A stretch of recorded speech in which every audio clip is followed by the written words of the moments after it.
I am here today to help you accelerate your career and take it to the next level using LinkedIn. Before we begin, though, I'd like to get a sense of the room. Show of hands, how many people here have a LinkedIn profile? Okay, terrific. How many people are knocking it out of the park with their current LinkedIn profile? Okay. Not even one hand? All right.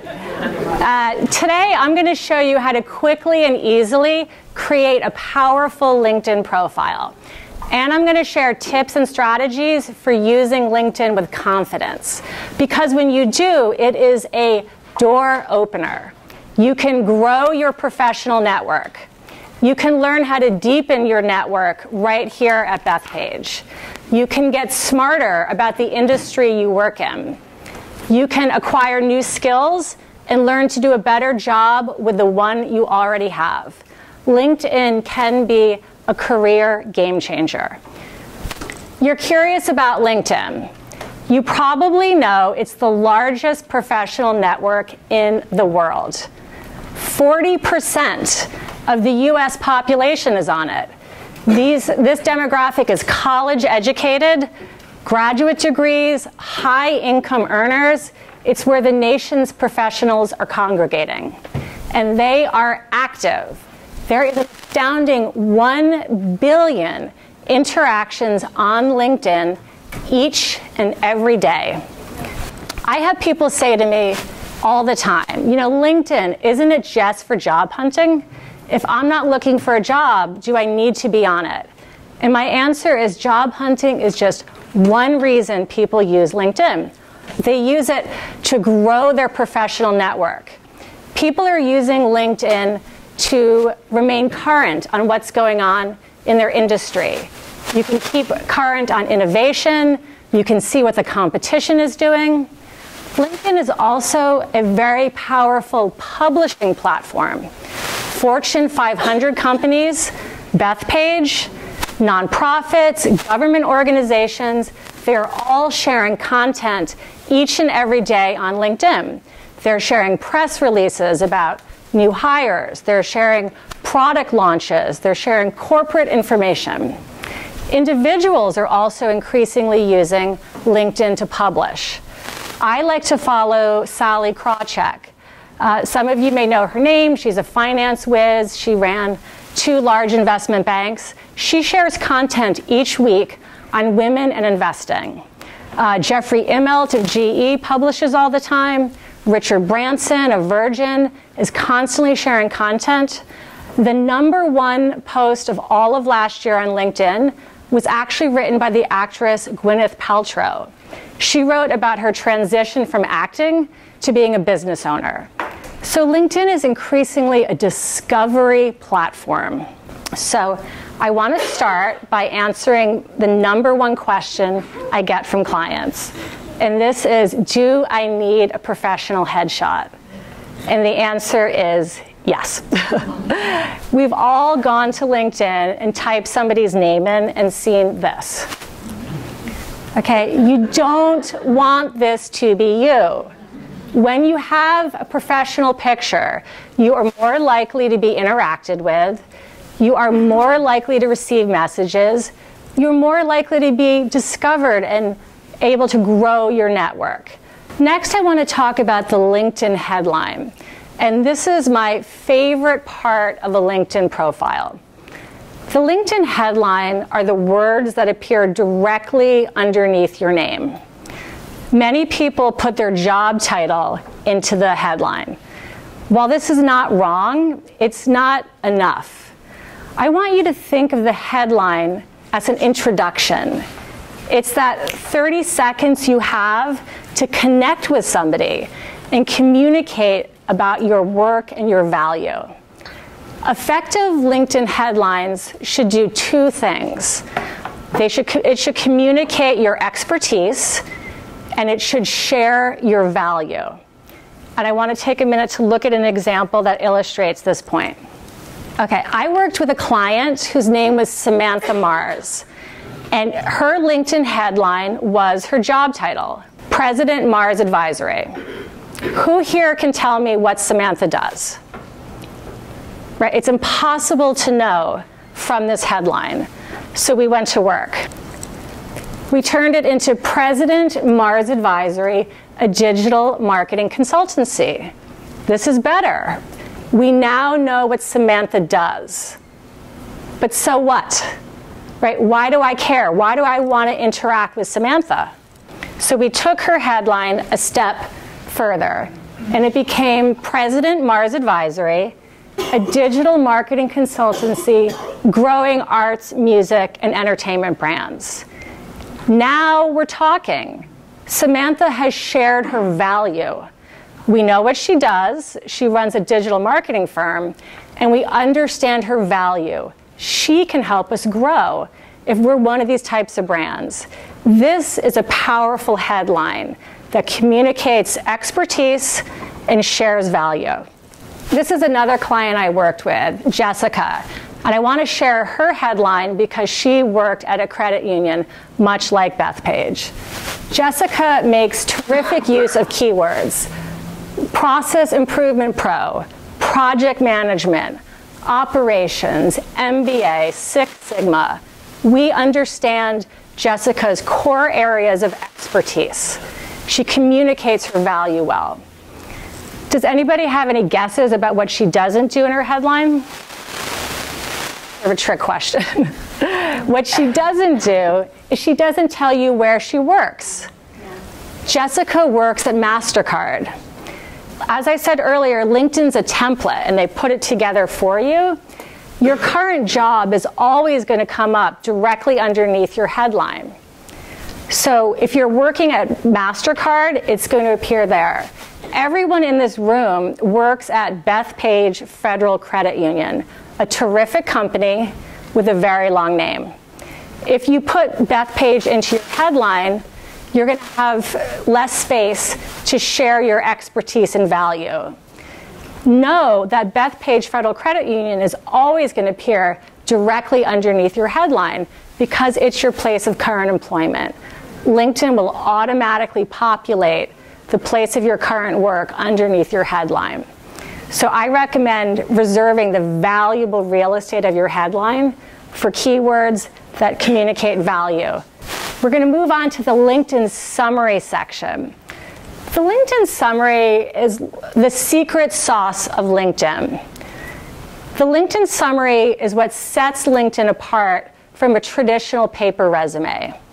A paper resume lists your chronological work history, or you might have a functional resume that lists your functional areas of expertise. LinkedIn gives you something called the summary section, where you can talk about your professional story in a narrative form. You can tell the story of the value that you offer. Like any good story, your LinkedIn summary should really connect with a viewer and pull them in, which is why I recommend that you write it using the first person. In the past, we've all seen traditional bios where people talk about themselves in the third person, which is, Katie Fogarty trains people on LinkedIn. Katie Fogarty is a communications consultant. If I were up here saying this and Katie Fogarty does this, you would think I'm a little strange, right? Or at the very least, you would feel a barrier between us, which is why when I'm speaking to you, I'm using the word I. So when you tell your professional story, use the first person. The LinkedIn summary is also an opportunity for you to communicate a little professional passion. This is not Facebook level sharing, but this is why you work in the field that you do, your commitment and interest in your job, the passion that you bring to your work and your role every day. Effective LinkedIn summaries are also really easy to read because these are stories.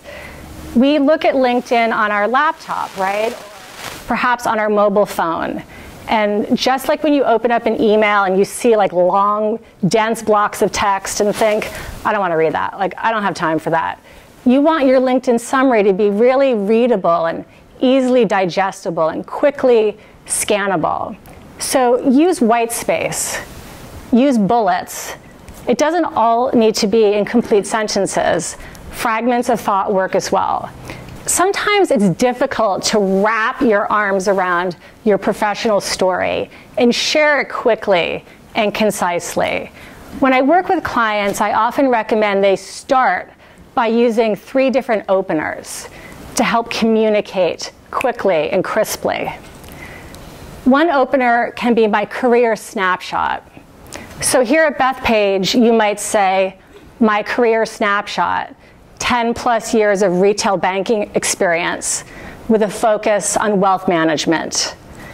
Then you can use I am known for and start to employ those bullets that we talked about. I am known for sound investment strategy, retirement planning, succession planning. And then my role requires. And here you fill in some of the professional attributes that you bring. My role requires consultative client relationships, new business generation, team leadership. So you can see by using these 3 devices how you can create a framework to communicate your story. So when you leave here and take a look at your own LinkedIn summary and take a crack at writing it, use these devices to build that framework and then put in supporting details, a little bit about your professional passion, and use that to get your arms around your own professional story. Next, we're going to talk about the LinkedIn experience section. This is going to feel very familiar to everyone in the room because the LinkedIn experience section is a lot like a traditional resume. It's a chronological listing of all the places that you've worked. Effective experience sections talk about the work that you've done in your different jobs in terms of accomplishments instead of just responsibilities. Resumes will sometimes say things like, managed this, or responsible for that, but they don't communicate whether you managed it well, or if what you were responsible for succeeded. So when you look to communicate your role in your current job, focus on your achievements, not just what you were responsible for. When I work with clients to build an experience block for each job, we start with an umbrella sentence. An umbrella sentence is a sentence that covers the entirety of the work that you do in that particular role. And then we turn to our friends, the bullets. The bullets should be your key wins, your achievements, your highlights. Your current role is the one that should get the most airtime. People care most about the work you're doing today or the work you've done in the last 5 years. So if you're fortunate enough to have a long career and have been working for 10, 15, 20 years, you can say less about older roles. And if you're stretching far back to 20 or 25 years, sometimes it's enough just to have your job title, the dates of your employment, and the place that you worked. The titles in LinkedIn are another place where you can also share your expertise. So certain job titles, like Vice President of Marketing, don't always communicate exactly what you're doing in that role. Consider saying something like Vice President of Marketing / brand development / strategic partnerships. Now the viewer can quickly and easily discern the work you did during that role, because somebody with the same title might be doing Vice President of Marketing / social media / corporate communications. As you look to create your experience section, Chris has shared with me that the Bethpage intranet has language on job titles and different roles. So look at the intranet and use that language as a jumping off point. The LinkedIn skills section is a really critical part of your profile. The skills section is really your toolkit. It's what you offer professionally. LinkedIn allows you to put in up to 50 skills. And I've worked with clients who have said to me, 50, I don't do 50 things. How on earth could I come up with 50 skills? And the answer is that you can include more things than you would at first imagine. So while you might put the key things you do at work, wealth management, retirement planning. You can also include tech skills. So any softwares that you know should be included here. If you speak a foreign language, sometimes Spanish, some people speak Mandarin, those all belong in your skills section. Be sure to include industry credentials. CPA, FINRA, Series 7, if you're a certified mortgage broker, MBA, if you're a lawyer, all of those are skills. People sometimes neglect their soft skills. The soft skills are strong writing skills, oral communication, presenting. If you do mentoring, if you do team development, cross-functional team leadership, all of those belong here. So you can pretty quickly get to 50 skills when you're sitting down to list them. Make your first 3 skills really count. I would think long and hard about the first 3 that you list, and here's why. LinkedIn has a new user interface that only immediately shows your top 3 skills. So you really want these to be your core offerings, what you really are known for professionally. Your other 47 skills appear in a drop-down menu. Most people are not going to go look at your 47 skills. But it's important to have them there because this is what makes your profile discoverable. When people search for certain skills, if you have them listed, you'll be found. Now, I said at the beginning of the presentation that LinkedIn is not just about being found by job recruiters or hiring managers. You want to be found by people in your network. So if you're looking for a mentor here at Bethpage and you want to connect with somebody with certain skills, this is how you're going to find them. If you went to Hofstra or Adelphi and want to know if there are other people at Bethpage who are alums, this is how you'll find them. If you want to build a team for a project and need certain skills, this is how you're going to find them. So take the time to build out your skills section because it makes you discoverable by your network. Any questions about skills? Yes? The numbers next to the skills, do those represent endorsements? Yes, that's a great question. They do represent endorsements. When you put in your profile that you have a certain skill, people in your network will see that, and they can choose to endorse you for that skill. So if you've worked with Chris on digital marketing and he has that as his skill, you have the opportunity to check a box to say, yes, Chris is skilled in that. When you have endorsements, again, it makes your profile more discoverable. It improves your SEO, which is search engine optimization. So that's another reason to put the skills in. You don't need to go ask people to endorse you. It'll happen automatically. I think as you get onto LinkedIn, you've probably seen this. They push recommendations to you and say, would you will you endorse Katie Fogarty for LinkedIn marketing? And you'll have the opportunity to do that. Great question, thank you.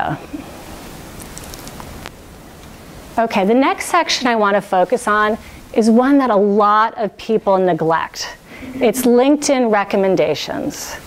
The recommendations are different from endorsements. They are personalized, written testimonials that shine a light on you and your work. And I think sometimes people think, do I really need that? Do people take it seriously? And the answer is they do.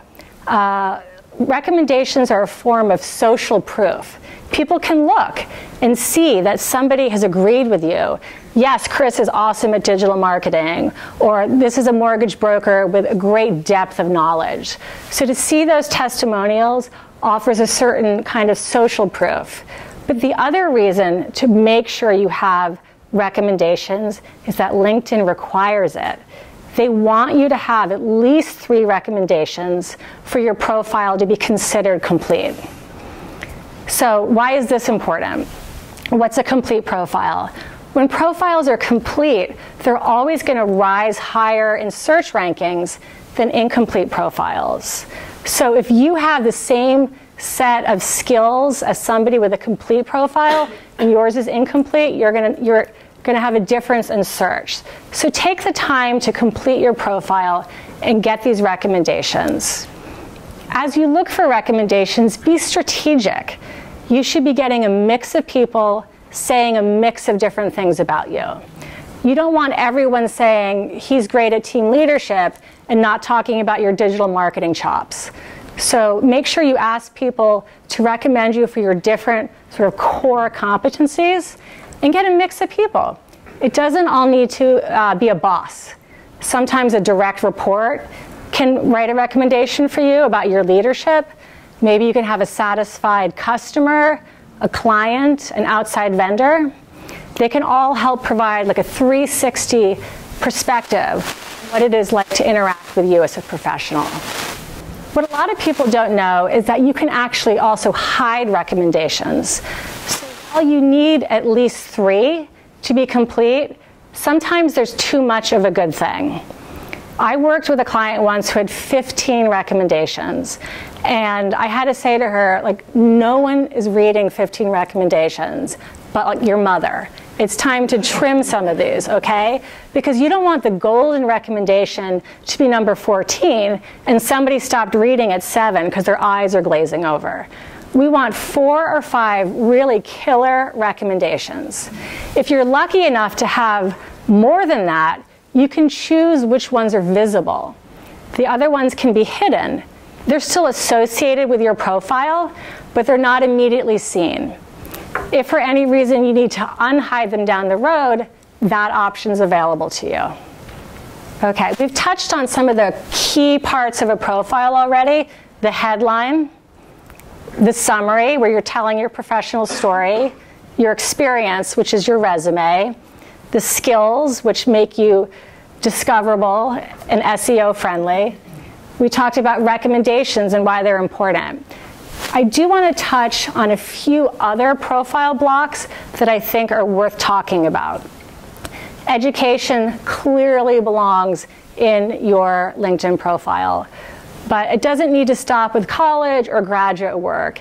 If you've been taking any continuing education certificates, if you've taken just a relevant course somewhere, an online class, this belongs on your profile.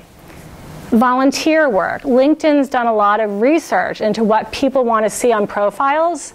Hiring managers say they care about seeing volunteer work.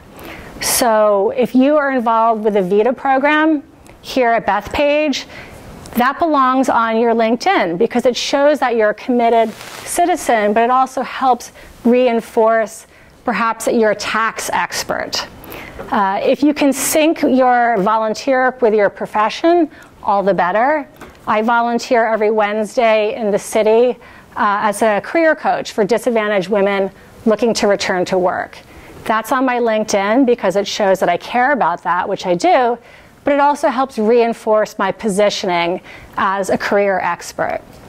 But your volunteer work doesn't always need to align with your professional work. A lot of people are very active fundraisers for charities in their towns. That belongs on here.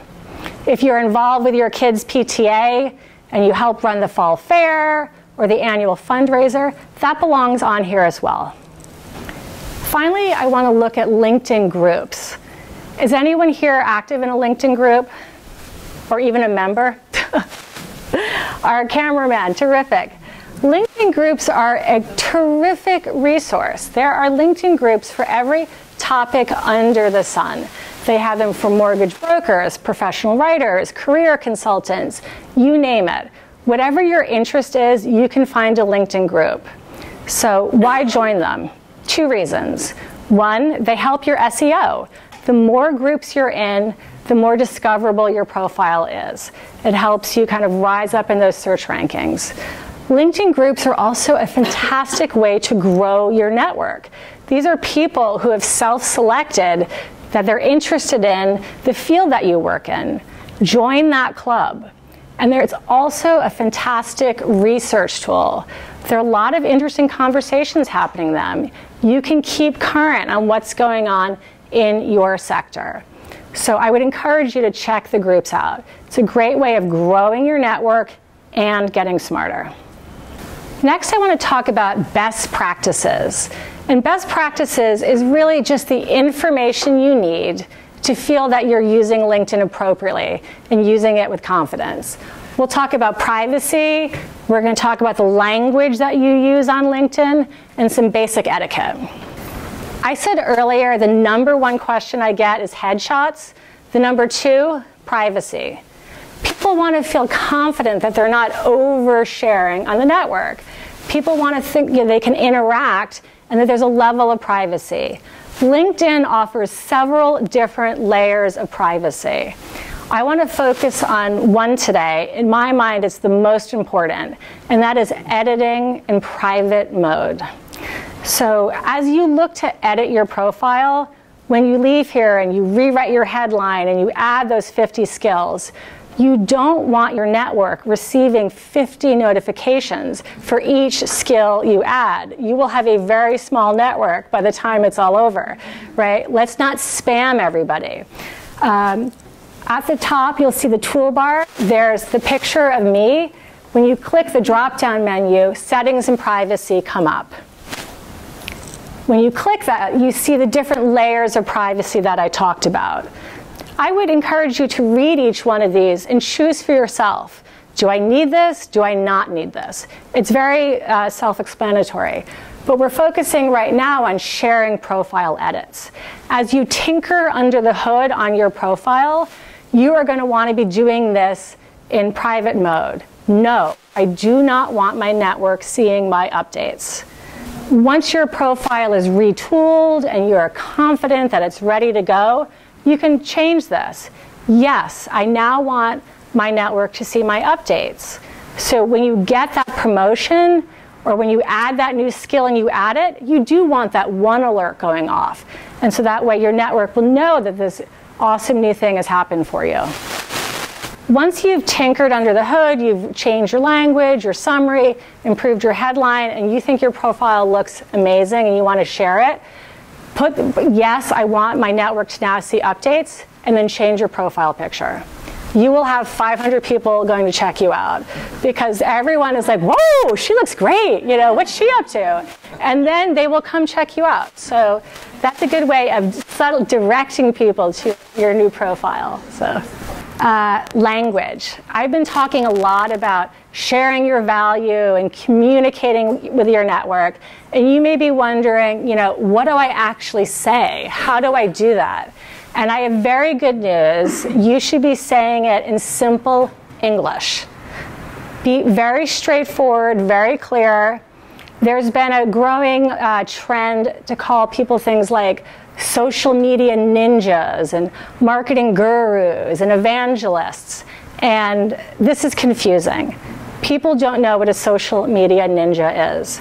People want to be told in simple English what you do. And I would encourage you to stay away from buzzwords and bells and whistles.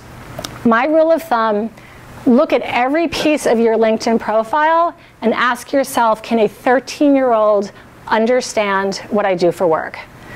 If the answer is yes, you have done the right thing. You're on the right track. Okay, LinkedIn etiquette. Everybody wants to feel like they're behaving appropriately. Nobody wants to make a faux pas or do something in error. The #1 mistake I see people making every week on LinkedIn is trying to connect with people without sending a personal note. A big part of what we do on LinkedIn is link in with other people, right? But you would never walk up to a stranger's house, open the front door, walk in unannounced, and be like, I'm here, right? And expect to be received well. That works on LinkedIn. Explain why you're connecting. Remind people of how you know them. Tell them why you would like to be a part of their network. It goes a long way. Please and thank you. Everyone knows those golden rules. If somebody accepts your connection request, thank them. If somebody introduces you to somebody in their network, thank them. Respecting boundaries. Social media makes it very easy to connect with people we don't know, which is why it's an incredible tool. But you need to ask yourself, when you look to connect with somebody you don't really know, would I talk to them at a conference? Would I pick up the phone to call them? Would I ask them a favor in real life? And if the answer is no, you need to say to yourself, is it appropriate for me to do so here? Just because it's LinkedIn doesn't make the rules different. You need to behave online as you do offline. Okay, we're going to move on to my favorite part of this presentation. And this is tips that you can use to get the most out of LinkedIn. It's tips that you can use to grow your network and start to add those skills that'll help you do a better job in your current job. We're also going to talk about the power of posting on LinkedIn. So LinkedIn is a social network. It's very important to be social. I will sometimes work with clients and will retool their headline and create a great new summary, and they'll reach out to me and say, it's not working. My network isn't growing. I'm not being approached for opportunities to collaborate. So then I'll ask them, I'll say, well, tell me how you're using it. And their response is, using it? You know, they're not using it. If you want LinkedIn to pay dividends for you, you have to use the network. 2 new users join LinkedIn every single second. That means hundreds have joined since you got your lunch. If you haven't been on LinkedIn since last week, thousands and thousands of people have joined. If it was 2 weeks ago, it's tens of thousands of people that you've missed the chance to interact with. So get on LinkedIn and start to use it. It does not need to be hard. You can like somebody else's post. When somebody shares their promotion, send them a quick note. Forward an article. I recommend scheduling time 10 to 15 minutes each week. Do it Monday morning, do it Friday afternoon. Just get in the habit of using LinkedIn. It's a good idea to also schedule blocks of time to do longer updates. Put these on your calendar and stick to it like you would any other commitment. Every quarter, look at your profile and ask yourself, does the language here reflect where I am today? Have I added a new skill that's missing? Have I completed an interesting project I haven't shared? Do a quarterly update. Okay, LinkedIn is an unparalleled networking resource. We all know that. That's why we're here. But sometimes people forget that networking really is a two-way street. So make sure that you use LinkedIn and become a resource to other people. When there are job openings at Bethpage, share them with your network. Write those recommendations that we talked about. If you have somebody on your team that's done a great job, write them a recommendation. Make introductions. Everyone has people in your network that you think these guys would be awesome together. Hook them up. You can start very simply. You can be a resource to your network by sharing an article. It doesn't need to be hard. But LinkedIn is an opportunity to not just network, but to really strengthen your network. LinkedIn also is a terrific resource for acquiring new tools. I use 2 of LinkedIn's resources all the time, and I want to share them with you. One is free, and one is as a premium subscription. So you have to pay a little bit to get it. And I'm going to start with the free resource because we all like free. All right, LinkedIn has 18 million and counting SlideShares on it. SlideShare is a hosting platform, and it hosts presentations exactly like this one. So if you wanted to see a presentation on how to create a presentation, if you wanted to see a presentation on any business topic imaginable, there are experts who have made these resources available to you, and they're all there for free. You can find them by going to the toolbar at the top and going to the Work drop-down menu. This is also where you'll find the LinkedIn groups, by the way. So check these out. It's going to really blow your mind. The second resource is something called LinkedIn Learning. And LinkedIn Learning is videos, webinars, online classes, tutorials on topics covering business, creative, and technology. So there are business topics. You could learn about business writing, leadership and management. If there's a software that you wish you knew, there's an online class here. They also offer creative topics, so you can learn how to do things like edit videos, photography, graphic design. This is a premium membership. There are different levels of premium membership. If you're curious about it, I would say Google it, see the different price packages, and see what's offered at each. I have the cheapest, most basic premium membership. It's about $50 a month. But for $600 a year, this is like a virtual university at your fingertips. You couldn't possibly get through all of this material. And it's all available to you right on your desktop.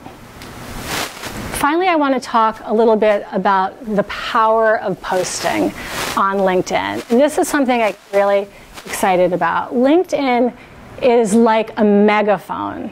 It allows you to communicate with your network, but to amplify your voice and extend your reach and your influence past even your own network. I'm going to share a personal anecdote. I'm on LinkedIn all the time, and I communicate about the work that I do. And a good friend of mine who moved to California 20 years ago reached out to me on LinkedIn. And she said, I see the work you're doing with clients. I see the trainings you've been leading with companies and nonprofits. Would you consider coming to Cambodia with me and my nonprofit to do a training on LinkedIn? And I said, that's amazing. Yes, of course. Sign me up. So I went to Cambodia and had an incredible 12 days. This opportunity only came to me because I had shared with my network about the work that I was doing. My friend of 20 years ago didn't know I was doing LinkedIn trainings because we were on the phone together. She knew because I was talking about my work on LinkedIn. So fast forward a few months later, and the woman in the picture, Beth Cantor, is somebody that I met while in Cambodia. And Beth is a very well-known expert in nonprofit management. And she called me to say, I'm coming to New York. We trained together in Cambodia. And she called to say, I'm coming to New York for the launch of my new book. So I went to her book party. We took the picture you see here. And when I returned to work, I posted it on LinkedIn. So why am I telling you this long personal story about Cambodia? This post that you see behind me received 73,000 views, which is astounding. I can assure you I don't have 73,000 friends. So how did this happen? This gigantic number happened because of the power of LinkedIn. My first degree network, that's the small circle, those are the people I actually know, saw my post. The big blue circle are the second degree connections that saw this post. This is like the pebble in the pond, the ripples that go out. When I posted this, I tagged Beth in the post, so her network saw it. I tagged her co-author, so the co-authors network saw it, and I tagged the nonprofit where we all met. And everyone who is connected with them on LinkedIn saw it. So this is the circle. When people in Beth's network said, oh, Beth, great job, congrats, their network saw it, and so on and so on and so on. This is how 73,000 people saw this post. Now, 73, this is a very unusual number, and we don't even need to get to that. But it illustrates the concept that LinkedIn can be this megaphone that amplifies your voice. And I would encourage you to post and get active. It can be very easy. Post a photo, share an article, maybe you want to write a longer one, but it doesn't really need to be hard. You can even like or comment somebody else's posts, and that will help extend your network. Okay, we've really covered a lot of ground today. We talked about the key parts of a powerful profile. We talked about best practices, how you use LinkedIn with confidence. And we also talked about the tools that LinkedIn offers that can help you acquire new professional skills. and ways that you can be active and grow your network. But now it's really up to you. You need to actually get on LinkedIn, revamp your profile, and start to use it. Now, you may not immediately do all the steps that we outlined today, but I would encourage you to start with some baby steps. And I want to leave you with just 3 simple ideas to get started. One you can do in 10 minutes tonight, one you can do in 10 minutes tomorrow, and one will take 10 minutes by the end of the week. So when you go home tonight, take a look at your LinkedIn headline. Ask yourself, is this that powerful introduction I want it to be? If it's not, take 10 minutes to rewrite it. When you get in tomorrow, before the day really ramps up, take 10 minutes to get on LinkedIn and share something with your network. You can maybe give them an article that you've read. You could let your network know you did this training, share a tip with them, or perhaps there's a job opening at Bethpage that you can promote to your network. But just take 10 minutes to interact. And by the end of the week, I would say, go look at the slide shares. We all want to acquire new skills. That's why you're here. So think of what you've always really wished you had in your professional toolkit. Go find a slide share and dive in. Thank you very much.